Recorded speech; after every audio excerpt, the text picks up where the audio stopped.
Fala aí, pessoal, sejam muito bem-vindos a mais uma mulher sem enrolação. É o seguinte, galera, de novo, dá uma olhada na tela aí a notícia. IFIX cai 2,58% em setembro e tem pior mês desde novembro de 2022. Fundos imobiliários em queda 2%. Tá todo mundo desesperado? A galera mandando mensagem, cheio de influenciador aí metendo o pau em fundos imobiliários. Essa turma vai saindo do esgoto, dos bueiros. Aconteceu a mesma coisa em 2018, 2019. Mas para você não ficar desesperado ainda, eu vou explicar o que está acontecendo, porque provavelmente eu vou comprar muitos fundos imobiliários nos próximos meses e até vou falar sobre alguns fundos que os analistas estão recomendando, mas não é uma recomendação minha. O vídeo de hoje está imperdível, só que antes de continuar, você já sabe. Se inscreva aqui no YouTube batendo no sininho, senão não vale, e me diga nos comentários aí, qual é o melhor fundo imobiliário para ter na carteira? Coloca o nome dos fundos imobiliários aí. Os 3 fundos mais citados a produção vai separar e eu prometo gravar um vídeo sem enrolação. Então, bora primeiro falar sobre o cenário dos fundos imobiliários. É importante, o número de investidores não para de crescer. Então, me recordo aqui 2017, mais especificamente 2018, quando nós tínhamos 208 mil investidores só e todo mundo já metia o pau. A indústria foi crescendo. Hoje nós temos quase 3 milhões de investidores.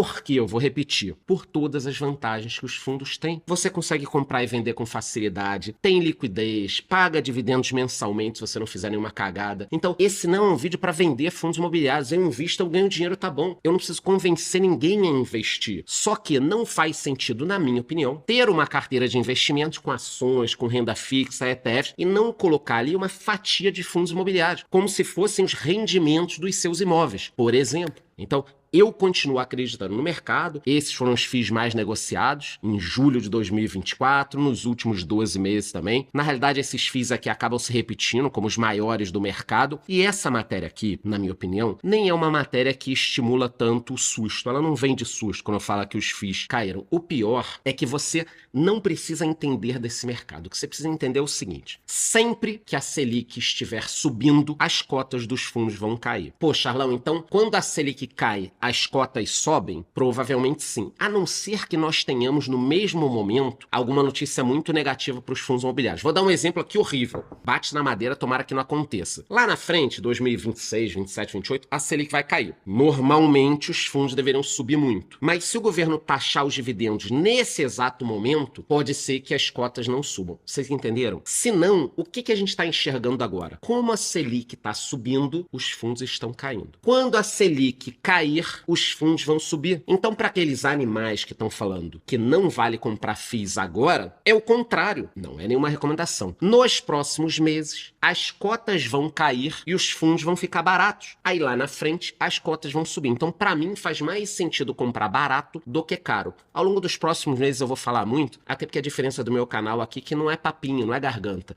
Eu vou comprar muitos fundos imobiliários. Então, setembro marcou a maior queda realmente em 2 anos. E aí aqui saíram algumas matérias já de especialistas falando que pode ser o melhor momento para investir. A gente teve um pico em abril, onde o IFIX estava muito bom, recorde atrás de recorde. E assim que surgiu a notícia de que a Selic ia subir, os fundos começaram a cair, sendo que em setembro a derrocada veio comparando. Mas o início é o seguinte: os fundos estão em queda? Sim. Vão continuar caindo? Sim. Eu vou deixar de investir? Não. Eu estou esperando uma queda maior, ou seja, ainda teremos uma queda maior. Eu vou selecionar o que tem de bom, comprar e ficar quieto parado, recebendo os meus rendimentos. Então, é hora de vender? Cara, se você quiser vender para entrar na renda fixa, alguma coisa, tudo bem. Se você quiser vender alguns FIIs para pegar eles mais barato, tudo bem, se você tem tempo de ficar girando e tal. Se não, o que eu estou fazendo? Estou recebendo os meus rendimentos e vou comprar cotas mais baratas com esses rendimentos. Então, para mim, não é hora de vender. Na carteira do canal eu tenho FIIs no positivo, mas tem vários fundos no negativo. Mas uma forma de olhar também é essa daqui. Tá vendo esse imóvel? Vou imaginar que ele fosse meu e fosse alugado para alguém. É meu esse imóvel aqui. Eu aluguei. Tô recebendo R$ 5.000 por mês de aluguel. O preço do imóvel caiu um pouquinho. Eu vou vender ou vou continuar recebendo meus 5 mil e de repente vou até aproveitar o momento de queda dos imóveis para comprar mais imóveis? Então a minha cabeça é a seguinte: os fundos que eu tenho, em grande parte, aqui a maioria, Não mudou nada os fundamentos de cada um. Se mudar é outra história. Como eu estou recebendo os mesmos dividendos praticamente, eu vou comprar mais cotas mais baratas. É uma parada óbvia. Eu não vou ficar vendendo o meu imóvel e comprando de volta se eu estou recebendo ali o meu aluguel direitinho. Isso eu estou explicando a grosso modo, rapidamente, para não bagunçar o vídeo, tá? Então, eu tenho alguns fundos muito no prejuízo e eu vou falar sobre alguns aqui que estão no negativo, mas que já me pagaram ótimos dividendos. Começando pelo MXRF11, o nosso famoso fundo de troco da carteira do canal, e por incrível que pareça, mesmo ele tendo caído, ele ainda está acima do seu preço justo, preço ao valor patrimonial 1,02. Nos últimos 12 meses pagou mais de 12% de dividendos. Boa parte do fundo está na parte imobiliária residencial, também tem varejo alimentício, shopping, varejo. É um fundo de papel, então no longo prazo ele já tem os seus vencimentos, mas eu já falei várias vezes com vocês aqui que fundo de papel é diferente de fundo de tijolo. A análise tem que ser muito criteriosa, tem que ter um bom gestor, um bom administrador, não pode ter rolo no passado, não pode ter muita concentração. Todos os grandes fundos que nós tivemos problemas pagavam muito yield, mas tinha uma concentração absurda e por isso eu não investia nos fundos. Teve até gente me acusando aqui em 2021, olha como o tempo passado, 2021, poxa, ela não tá recebendo dinheiro para não falar do fundo tal. Eu falei, não, é que eu não gosto mesmo, acho perigoso. Aí o fundo depois deu merda, é verdade, deu merda tal. Então, cuidado com fundo de papel. Tem que analisar muito bem, baixa o relatório, vai olhar direitinho para não dar problema, tá? Ainda olhando aqui o fundo, a gente tem que ver que muitos fundos ainda tem outros fundos, é importante que você entenda. E as operações, você pode olhar no relatório, tem lá o juro que está pagando, o prazo, relativo a quais imóveis, quais CRIs. Todas as operações você vai olhar no relatório do fundo. Ele fechou na mínima do ano, saiu inclusive uma matéria falando sobre isso, explicou a queda nos dividendos, os dividendos caíram, isso tem a ver com um impacto relevante de uma operação, também está no relatório do fundo. Mesmo assim, ele está pagando mais de 0,90 no último mês e acima de 12% no ano. Depois nós temos o XPIN 11. O que é esse fundo? É um fundo industrial, mais especificamente o segmento logístico, quando a gente vai olhar em que parte que ele está alocado. Ele tem quase 50 mil cotistas, está bem abaixo do seu preço ou valor patrimonial, estamos de olho, e tem uma vacância aqui que tem que ficar de olho para não dar problema. Pagou nos últimos 12 meses um pouco mais de 10%.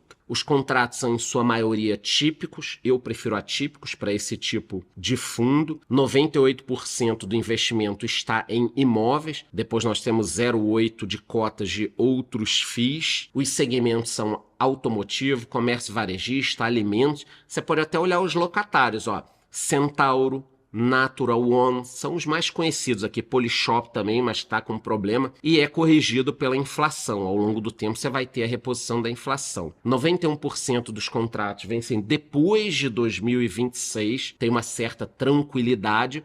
Óbvio que se esses caras quiserem continuar aqui no fundo. Alguns ativos, para quem não entende o que é esse tipo de fundo, são esses galpões aqui, que as empresas usam de depósito, central logística e até como indústria mesmo. Algumas indústrias se estabelecem em galpões assim. E ele vendeu alguns imóveis, totalizando uma certa receita, um lucro para o fundo, tá? Ele ainda liderou a alta, depois que ele vendeu essa parte, esses 94,4 milhões, mas tem que tomar cuidado. Eu não gosto quando o fundo vende e distribui, eu prefiro quando ele recompra imóveis. E o yield no mês foi de 0,84 e mais de 10% nos últimos 12 meses. Eu estou passando rápido para a gente falar um pouquinho sobre cada um, depois eu posso falar até no vídeo da carteira, mas basicamente vocês estão vendo o seguinte, nada está mudando em cada fundo. Óbvio que vai ter uma história triste aqui e outra ali, porque a economia do Brasil não está indo muito bem, mas a queda das cotas está vindo muito mais por uma pressão da Selic do que por um problema estrutural aqui. Esquece os fiados, eu estou falando dos fundos imobiliários. Depois nós temos o CVBI11, também um fundo do segmento de recebíveis, papel, quase 100 mil cotistas, quase 50 CRIs, abaixo do seu valor patrimonial, o que é uma boa notícia. São diversos segmentos, mais especificamente 10 segmentos, como varejo, shopping, loteamento, multipropriedade, que eu não gosto muito, e ainda bem que não é um valor absurdo, e tem a correção pelo IPCA.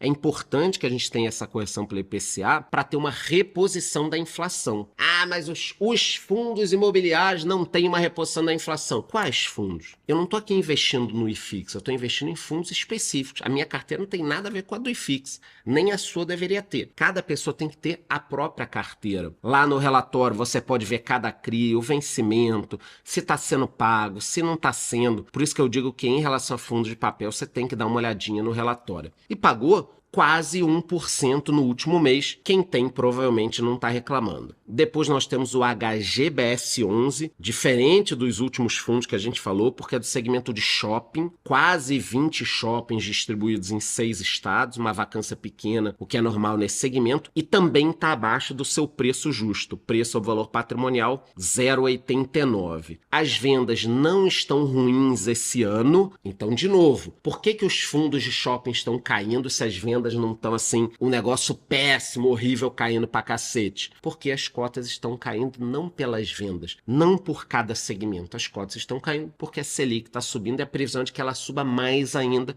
Então o pessoal já antecipa as vendas. Muita gente antecipou já as vendas para comprar lá na frente. Quase 80% em imóveis, o resto em outros FIIs, mas são shoppings muito interessantes. 87% desses shoppings em São Paulo, e não necessariamente o fundo vai ter todo o shopping, tá? Isso não é uma coisa que aconteça sempre. No caso de fundos de shoppings, eu não preciso mostrar muito aqui quais são os ativos, são shoppings como esse Jardim Sul. É muito fácil de você entender. Pagou 1,60 por cota em outubro e também está acima de 0,80. A gente está vendo aí uma virada, muitos fundos já pagando acima de 0,80, 0,90, já que a cota caiu. Por último aqui dos fundos que eu vou falar, temos o HFOF11, é um fundo de fundos, valor de mercado de 1,59 bilhão, mais de 70 mil cotistas, e está abaixo do seu preço justo. Na parte da estratégia, ele tem renda, ganho de capital e renda e ganho. Então, uma estratégia interessante,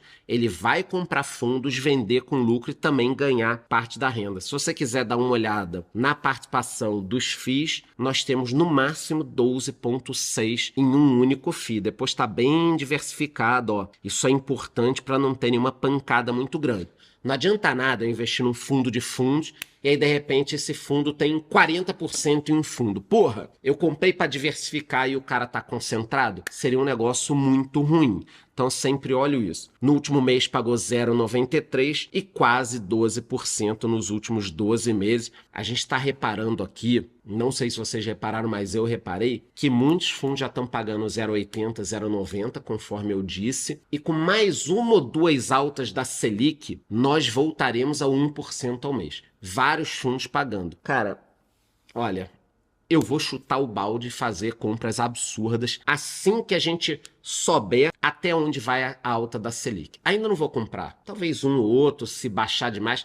Mas na hora que a Selic estiver no pico, aí eu vou comprar e eu sei que eu vou ganhar muito de dividendo e muito também na valorização das cotas. Se eu quisesse montar uma carteirinha já com esses fundos, quanto custaria essa carteira? Olha, nos últimos meses alguns subiram, mas a grande maioria caiu. Destaque para o HFOF, que caiu 12%. Perdido. Agora vamos olhar o valor aqui. Olha só, com 400 pratas, porque tem um dos fundos aqui que é um pouco mais caro, com menos de 500 pratas, vamos lá, você consegue montar uma carteirinha, não é uma recomendação, mas para já receber dividendos todos os meses. Então, qual a conclusão? Um marco importante foi a elevação da Selic, deixou o mercado em pânico. A renda fixa ficou mais atrativa do que os ativos de risco, isso em algum momento vai parar. Gastos fiscais em pauta. E fica a pergunta, é hora de vender? Na minha opinião, claro que não, porque os meus fundos imobiliários estão pagando dividendos extraordinários. É com esse dinheiro aqui que eu recebo todos os meses que eu vou comprar os fundos que caíram. Então, todos os meses eu recebo uma grana. Vou ficar comprando cotas mais baratas do que estavam. Vai ter gente falando mal de FIIs? Sempre tem. Na hora que os FIIs caem, a turma começa a falar mais mal ainda. Mas eu já venci isso em 2018, 2019. Tinha turma do preço, não importa, só tem que investir lá fora. Aí depois só tem que investir aqui em ação. Aí depois só tem que investir em renda fixa. Meu irmão, ó, faço isso daqui e vou andando, ganhando o meu dinheirinho. E eu espero que você aprenda isso rápido, para não ficar pagando o curso dos outros, que nunca nem ganharam dinheiro investindo. Essa é a grande verdade que eu vejo muito por aí. Ainda vou desmascarar muita gente. Mas é isso, acho que eu consegui explicar direitinho por que os fundos caíram. Nos próximos meses eu vou comprar bastante e vou ganhar muito dinheiro. Antes de ir embora, você já sabe, se inscreva aqui no YouTube batendo no sininho e me diga nos comentários. Para você, qual é o melhor fundo imobiliário para ter na carteira? Os 3 a 4 fundos mais citados, eu prometo, vídeo aqui no YouTube.